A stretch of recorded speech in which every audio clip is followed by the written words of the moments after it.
No one but a Democratic apologist would suggest the Biden presidency hasn't taken a major hit from the Afghanistan debacle. American military involvement in the war may have ended Tuesday, but haunting images of the chaotic evacuation and devastating suicide bombing are indelible. And whether the number is 100, 200, or larger, the unthinkable reality is we did leave Americans behind, along with tens of thousands of Afghan allies. The liberal editorial page of the Washington Post says flatly, "This is a moral disaster, one attributable not to the actions of military and diplomatic personnel in Kabul who have been courageous and professional in the face of deadly dangers, but to mistakes, strategic and tactical, by Mr. Biden and his administration." One such American, an interpreter for the military, told CNN's Chris Cuomo that she is terrified for herself and her children. They left us to whom? To those people who are always wanting to kill us? If Americans could not help me when they were on the ground, how will they help me now when no one is here? It's nothing short of heartbreaking, and the repercussions of our failure in the 20-year war will be with us for a long time to come, perhaps even in the form of future terrorist attacks. But while this is a dominant and inescapable issue right now, the media and the public have a fleeting attention span. How much press coverage will Afghanistan generate a month from now, or in 3 or 6 months? Will it slide onto a back burner as the press cooks up new storylines involving the pandemic, the economy, the trillion-dollar aid bills, and the inevitable political controversies and mini-scandals? How much did we care, for instance, about Iraq once our forces finally left?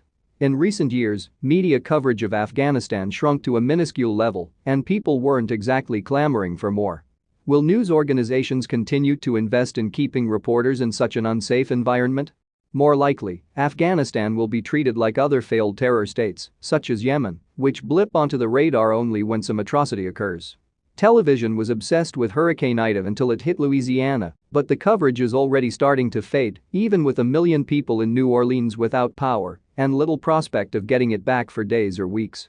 President Biden, for his part, fiercely defended his decision Tuesday, praising the extraordinary success of this mission and lamenting the human toll of this war. He said, "We reached out 19 times to Americans stuck there, evacuating more than 5,500. We remain committed to getting them out if they want to come out," he said, though the US leverage for accomplishing that is unclear at best. So Biden and his allies are hoping that memories will fade and a majority of voters will remember that he's the guy who got us out of a war that the public believed was no longer worth fighting. Of course, that may depend on whether the Taliban, who are claiming not to seek vengeance, I doubt it, cooperate with diplomatic efforts to evacuate more Americans and even Afghan allies. And the picture grows darker if a major terrorist attack is launched from its soil, as so tragically happened in 2001.